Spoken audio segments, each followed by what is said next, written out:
All right. Today our topic is going to be cardiovascular risk factors. And the good thing about coming to Bennett to talk about that is y'all's health fair that you do every year. Y'all get a lot of information that helps us determine what your risk factors are. So, and your company's interested in helping you. By doing that, your company's expressed an interest in helping you decrease your risk factors. And all of y'all have known enough workers out here. You've known people who suffered from cardiovascular disease. A fellow who does some work for us called us up the other day, said he's going to be out of pocket for a few days. His good friend, who also does some work from us because he works for him, 60 years old, didn't wake up the other morning. And that's what you want to try to do. You always want to try, assuming that was a heart attack, which is the most likely thing. I don't really know. But assuming it was, you always want to try to prevent the first heart attack because many times people don't survive the first heart attack. I think it's somewhere around 40% of people who have a cardiac event don't survive either getting to the hospital or through their trip in the emergency room because of the heart attack. So that's quite a few. I mean, a lot of people have their heart attack or they near heart attack, they get a stent put in, they have bypass surgery, and they get a chance to give up their cigarettes and to start controlling their cardiovascular risk factors. And some of them will do it at that point. But one big reason for preventing it, not only is good health, but a lot of times some people don't get a second chance. So, all right, so we're going to look at that. And one of the things we want to prevent is plaque attacks. And some of you may know, my wife and I have an art gallery, and I did this one time, just kind of a fun doctor kind of thing. I usually paint landscapes, but this is kind of a impressionistic look at an artery that's had a plaque attack. Plaque's building up. Here's the wall of the artery. Then this plaque starts to build up over time, and then all of a sudden you have a plaque rupture. You have platelets attacking in here. The reason for the aspirin is to try to keep these platelets, why a lot of people take aspirin, is keep these platelets from clogging this thing up. But when this happens, this is not a good thing. You do not want a plaque attack. So, not to be confused with a crack attack. But, so, you don't want one of those either, huh? This is 16 by 20. I think 16 by 20s, I don't know about this one. 16 by 20s with a frame usually sell for $600? I don't know. My wife can tell you. I can. Let's see, right there. How about that? There we go. Think about that as you eat.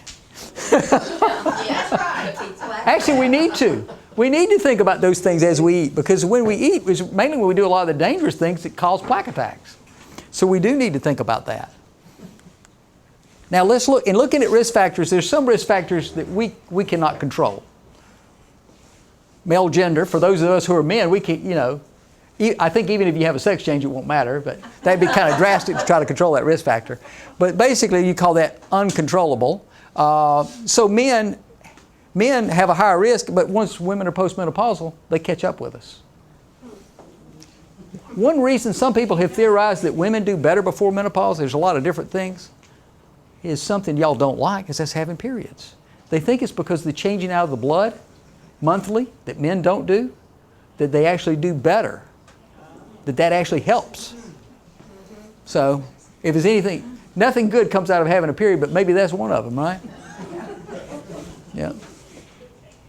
I remember when I was in med school talking about that, one of the professors, it was a female professor, she said to the whole class, and we were about 30% women and 70% men, she said, I think every man should have to experience a period at least once. And a lot of guys said, we do. Those are the married men, I guess. I don't know. Okay. Every month. All right. Okay. So older age. We certainly want people to live longer. That's why we're looking at the risk factors. But the older you get, the more likely you are to have a heart attack or stroke. So age is definitely a risk factor. Family history of heart disease. Before you're born, nobody asks you what family you'd like to be in, right? I mean, you're born and there you are. So you can't change your genetics. Some people would like to change their family history, but if you come from a family where everybody's had heart attacks, you are at increased risk and better pay attention. And again, for women, postmenopausal, after menopause, women's rates quickly come about the same risk as men. So, race, another thing that you can't choose. African Americans, American Indians, and Mexican Americans have more heart disease than Caucasians. There's probably a lot of risk factors. Well, you may have to look at some of the overall things, maybe more hypertension. That might be one of the reasons, because all these groups have more hypertension and diabetes also. So if you look at all the cardiovascular risk factors and all of those, you'll see that these groups have a lot of that more. But they do. And you can't change that. But over time, maybe we can change some risk factors and maybe help on that over time. Some controllable risk factors. Smoking. Smoking is a very significant risk factor for heart disease and strokes. No one should smoke. There's no reason anybody should smoke a cigarette. And unfortunately, if you go to the theater on the weekend and you see the little teenagers out there, that I call them little teenagers, I'm getting old enough to call them little now, but they look mighty young now. They look too young to have cigarettes in their mouth. And it's disgusting to me to see that these young people, with all the information we now have that we didn't have when my patients who are now in their 70s and 80s and 90s, well, a lot of them when everybody smoked years ago. But we didn't have all this information about how bad it was.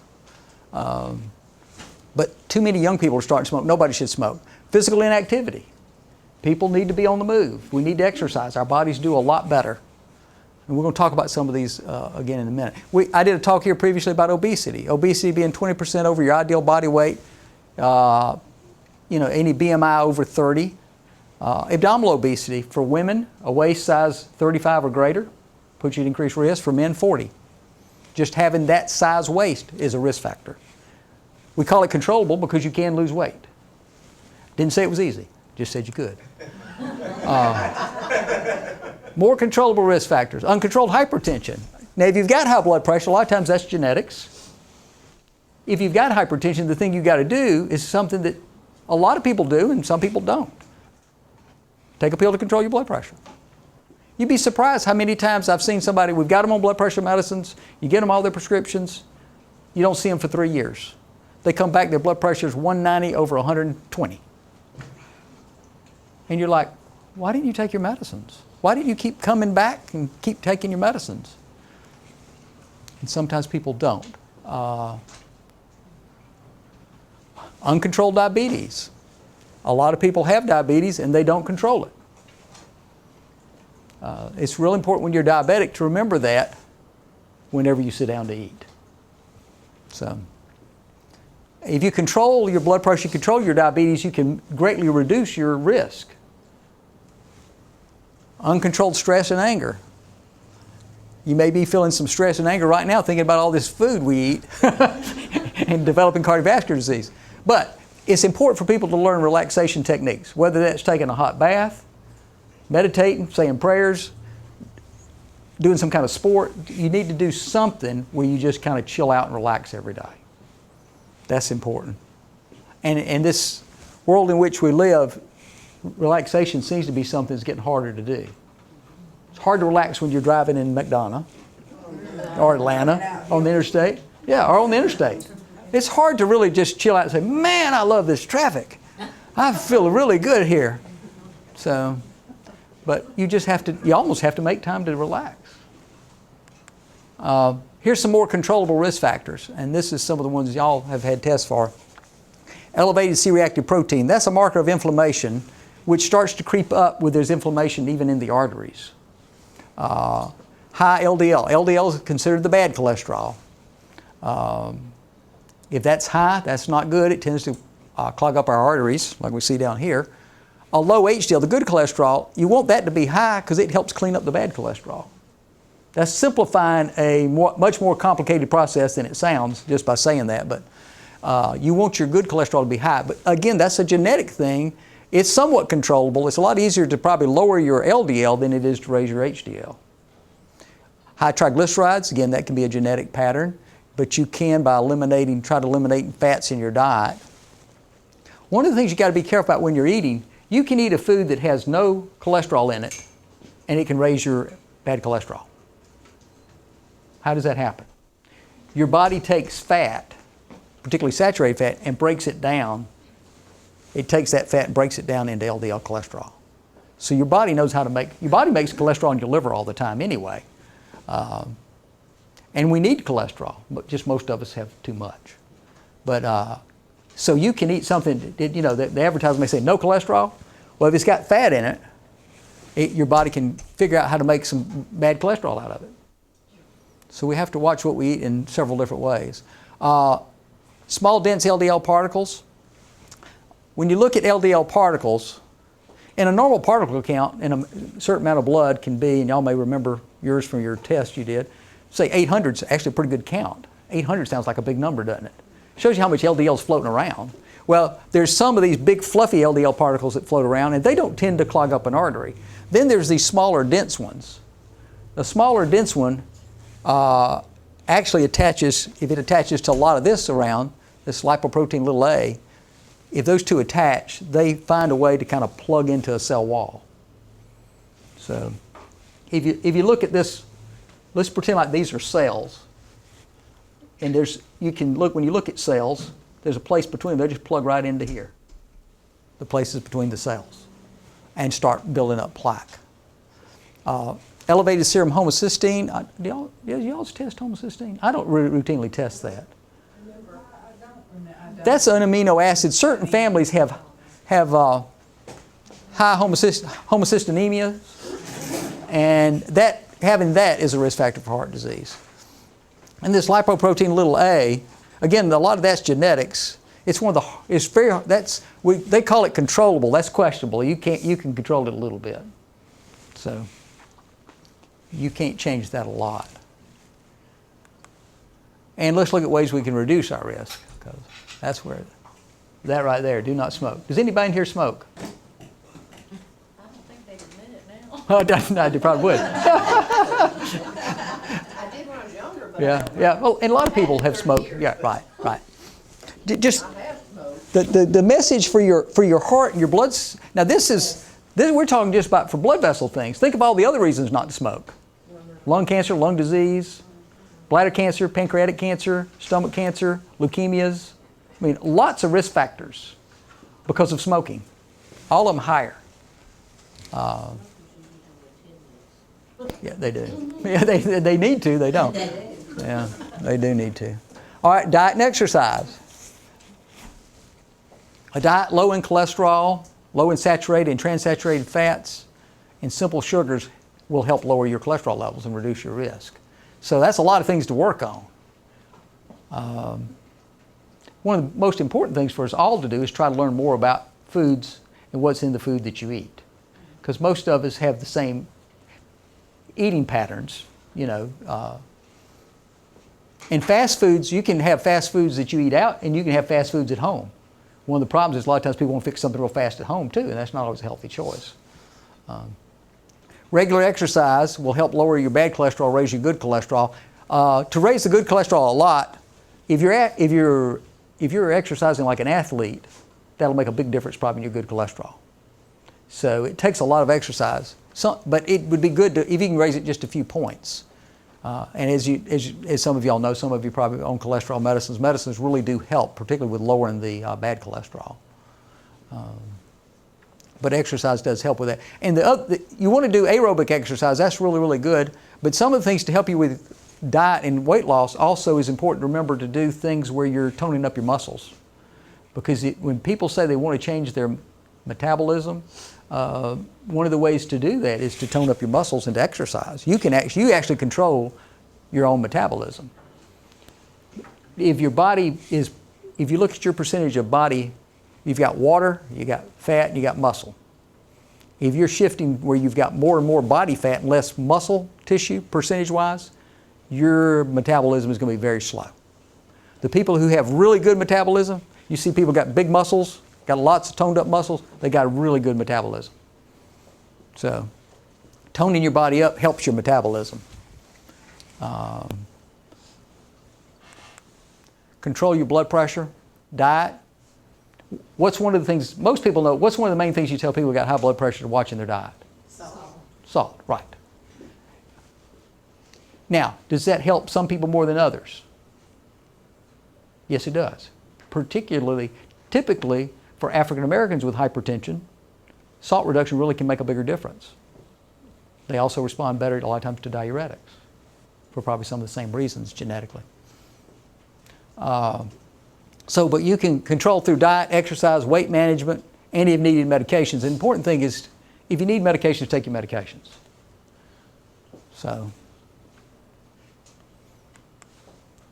And then controlling diabetes. Of course, one of the things you want to do is try to prevent diabetes if you can.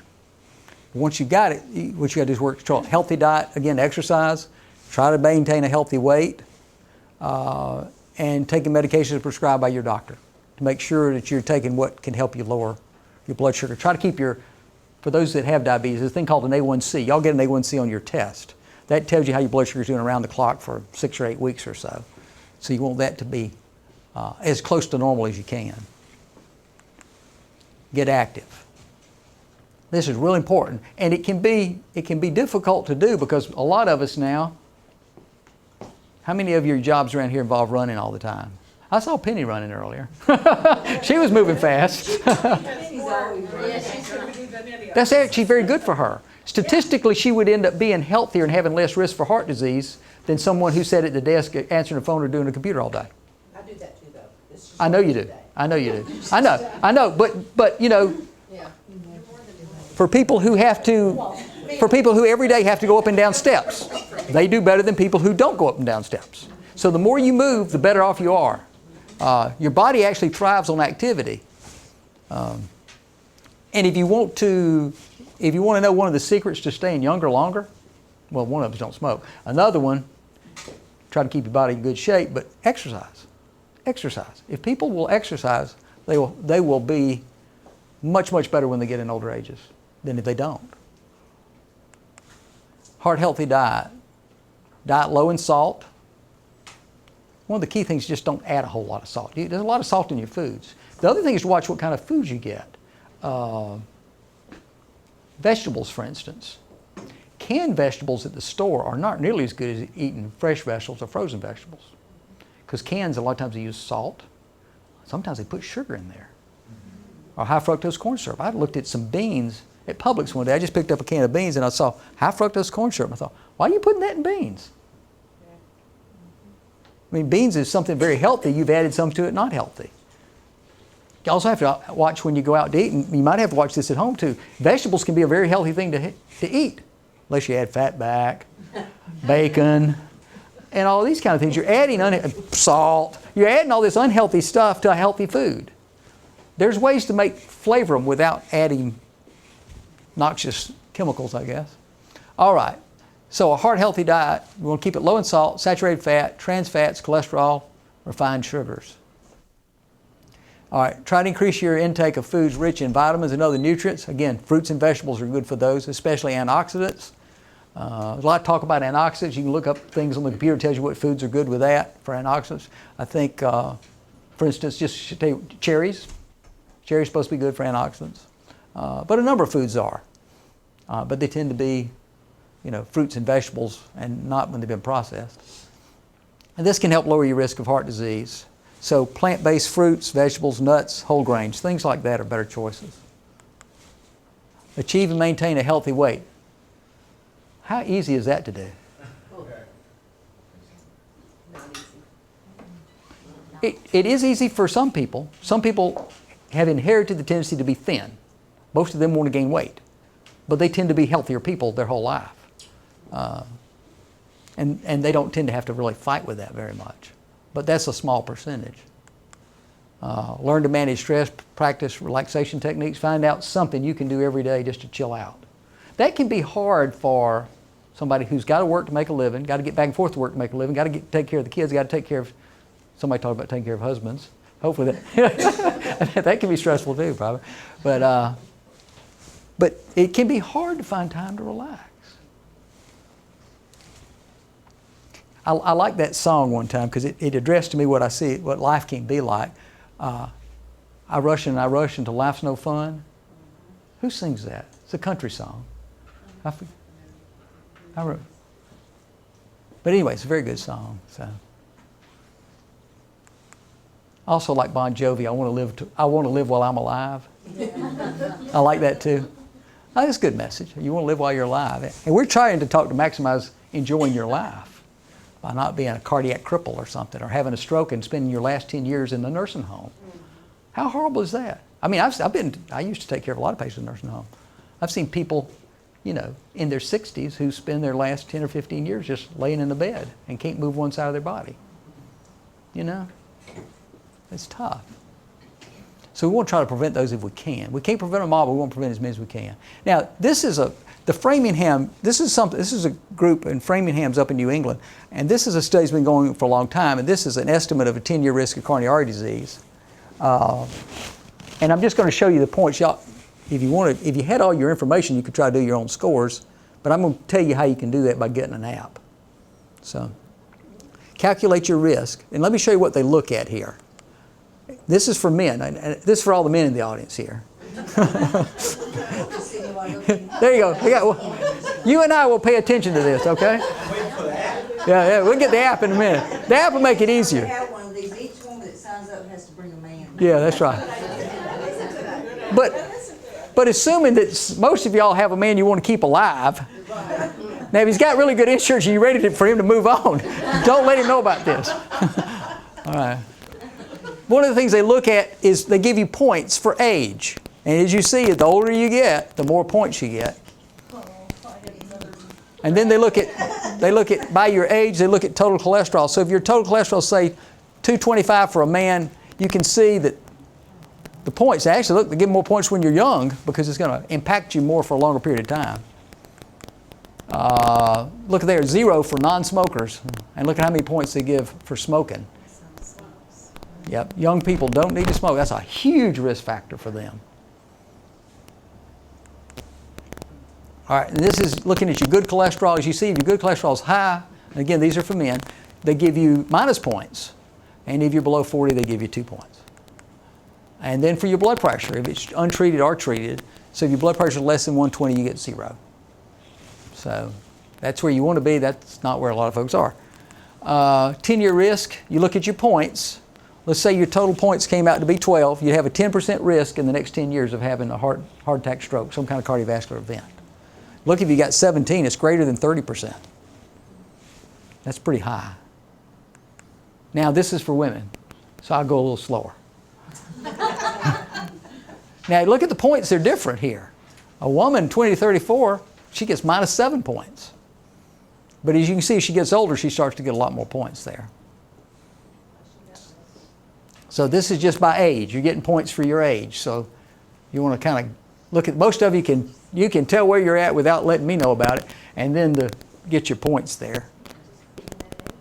Yeah, I mean, as you get old, well, you think about it, because the older you are, the more likely you are to have an event. You have to remember, no matter what we do, the body's still aging. Let me just see.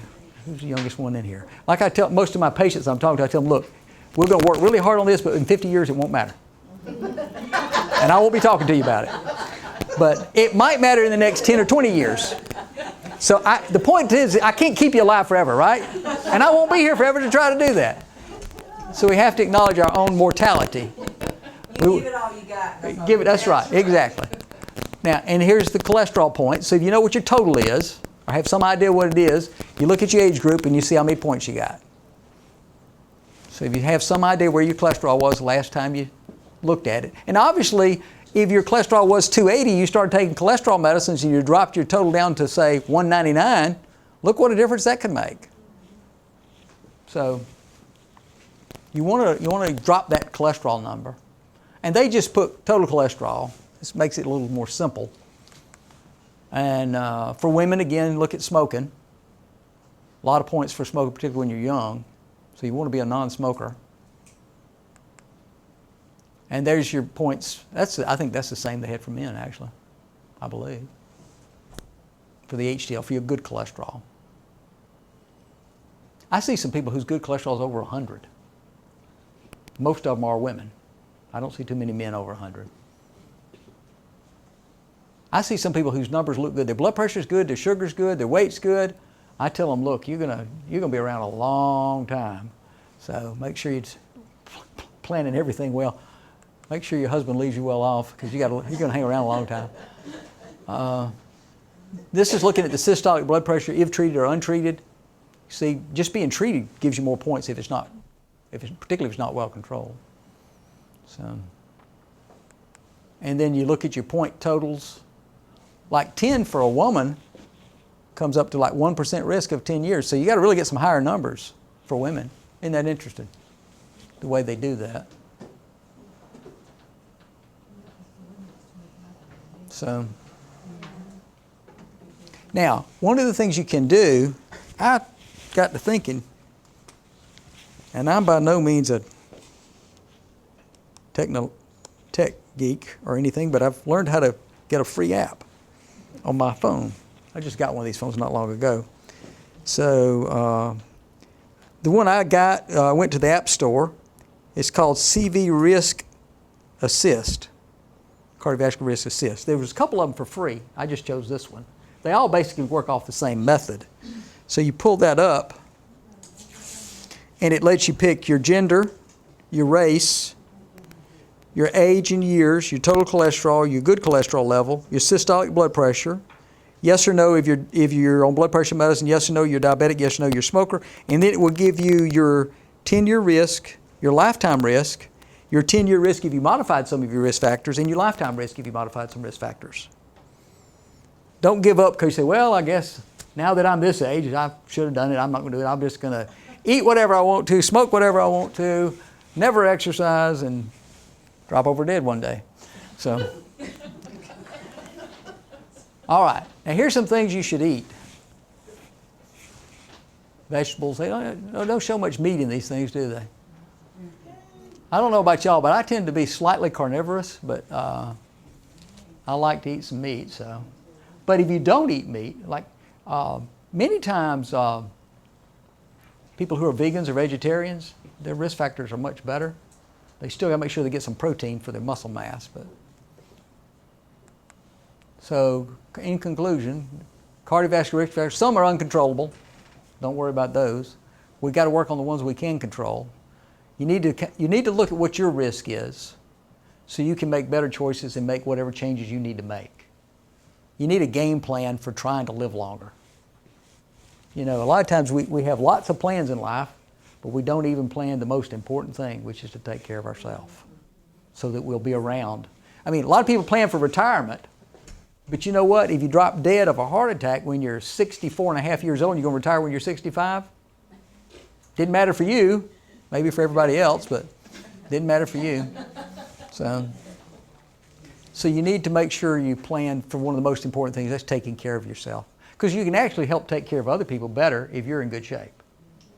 So we can all be more productive for work, for our family, and for our society if we stay in good shape. If we can control these risk factors too, one of the major problems that our country has right now is healthcare costs. If we could get people to quit smoking, to exercise, and keep their weight under better control, we would do better with healthcare costs.